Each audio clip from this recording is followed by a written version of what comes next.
Sindh high court में एक ऐसा हैरान कुन पेंशन केस सामने आया है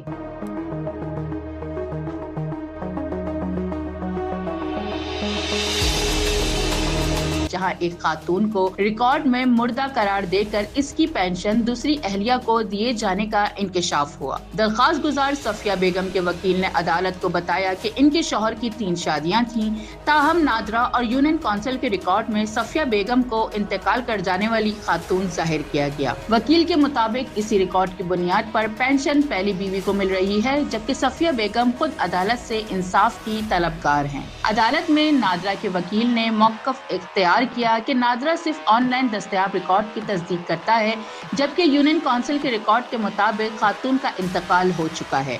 मामले की संगीनी इस वक्त मजीद बढ़ गई जब सिंध हाई कोर्ट ने यूसी चेयरमैन सुलाम मोहम्मद के वारंट गिरफ्तारी जारी कर दिए।